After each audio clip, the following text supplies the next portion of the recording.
Problem ये नहीं है कि तुम सोचते बहुत हो, प्रॉब्लम ये है कि तुम्हारा दिमाग एक ही बात को बार बार सोचता रहता है और धीरे धीरे ये सोच तुम्हारी एनर्जी, कॉन्फिडेंस और सुकून सब कुछ खो जाती है।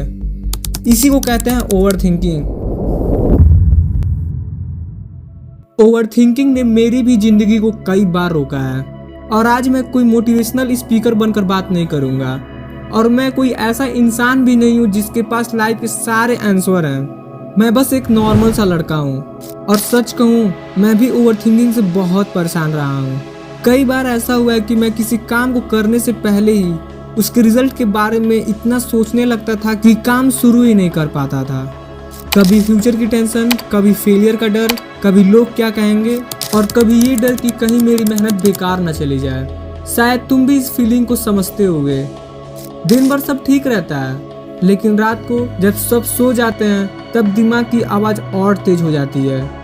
एक थॉट आता है, फिर दूसरा, फिर तीसरा और देखते ही देखते दिमाग एक बैटलफील्ड बन जाता है। ऐसा लगता है जैसे हम सोच नहीं रहे हैं बल्कि थॉट्स हमें कंट्रोल कर रहे हो। सबसे बुरी बात पता है क्या है? ओवरथिंकिंग हमें थका देती है बिना कुछ किए हुए भी। बॉडी बेड पर होती है लेकिन माइंड इतना तेज चल रही होती है कि खुद को संभालना मुश्किल हो जाता है और धीरे धीरे हम अपना कॉन्फिडेंस खत्म कर देते हैं। जब मैंने यूट्यूब शुरू करने का सोचा था तो मैं एक्साइटेड भी था लेकिन उससे ज़्यादा डरा हुआ था। मेरे दिमाग में हर दिन नए क्वेश्चन आते थे। क्या मेरा चैनल चलेगा? लोग हंसेंगे तो नहीं? वीडियो पर व्यूज़ नहीं आए तो? क्या मैं कैपेबल हूँ? और सच बोलूँ तो ये सवाल मुझे आगे बढ़ने के बजाय पीछे खींच रहे थे। मैं एक्शन से ज़्यादा एनालाइज कर रहा था और शायद तुम भी लाइफ के किसी एरिया में यही कर रहे हो। पढ़ाई, करियर, रिलेशनशिप या अपने फ्यूचर को लेकर हम सोचते हैं कि ज़्यादा सोचने से प्रॉब्लम सॉल्व हो जाती है लेकिन अक्सर होता उल्टा है। प्रॉब्लम वही रहता है लेकिन स्ट्रेस डबल हो जाता है। एक लाइन मैंने कहीं सुनी थी, overthinking is the art of creating problem that don't even exist. और जितना मैं लाइफ को समझ रहा हूँ उतना लगता है कि ये लाइन सच है और अगर तुम भी लाइफ को समझ रहे होगे तो तुम्हें भी ये लाइन सच लगेगा।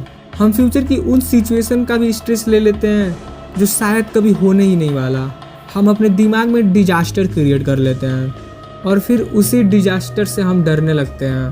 क्या ओवरथिंकिंग कम्प्लीटली ख़त्म किया जा सकता है? शायद नहीं, क्योंकि हम इंसान हैं, हम सोचेंगे लेकिन हम इसे कंट्रोल करना ज़रूर सीख सकते हैं। और मुझे जो चीज़ें हेल्प कर रही है वो मैं आज तुम्हारे साथ शेयर करना चाहता हूँ। स्टेप फर्स्ट, अपने थॉट्स पर भरोसा मत करो। ये मेरी सबसे बड़ी गलती थी। जो भी थॉट्स आता था मैं उसे सच मान लेता था। अगर दिमाग ने कहा तुम फेल हो जाओगे तो मैं मान लेता था। अगर दिमाग ने कहा लोग जज करेंगे तो मैं मान लेता था। लेकिन एक दिन मुझे समझ आया थॉट्स फैक्ट नहीं होते हैं सिर्फ इसलिए कि दिमाग ने कुछ बोला है।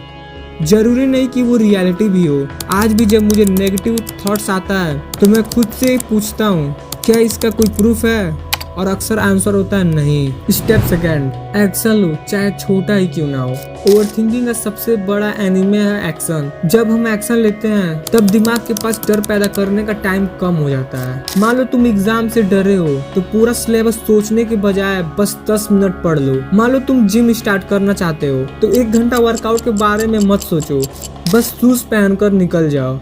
छोटा एक्शन भी ओवरथिंकिंग की चैन तोड़ देती है। स्टेप थर्ड, अपनी लाइफ को दूसरों से कंपेयर करना कम करो। सोशल मीडिया ने ओवरथिंकिंग को और डेंजरस बना दिया है। हम किसी की सक्सेस देखते हैं और तुरंत अपनी लाइफ को जज करना शुरू कर देते हैं। वो मुझसे आगे है, मैं पीछे रह गया, मैं इनफ नहीं हूँ। लेकिन हम ये भूल जाते हैं कि हम उनकी हाईलाइट रील देख रहे होते हैं, उनकी स्ट्रगल नहीं।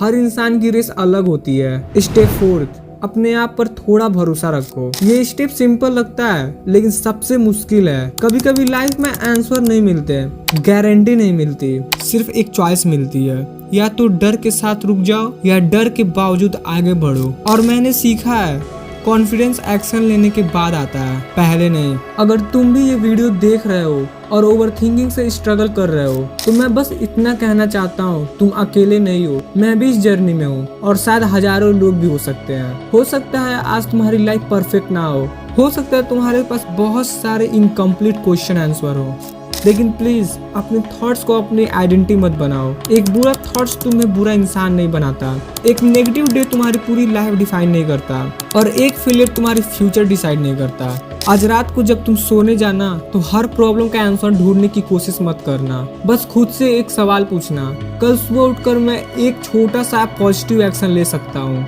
और बस वही एक्शन लेना, क्योंकि जिंदगी एक ही दिन में नहीं बदलती, लेकिन एक दिन जरूर बदल सकता है। अगर तुम हर दिन थोड़ा थोड़ा आगे बढ़ते रहे तो एक दिन तुम समझोगे ज्यादा सोचने से नहीं, छोटा कदम उठाने से जिंदगी बदलती है।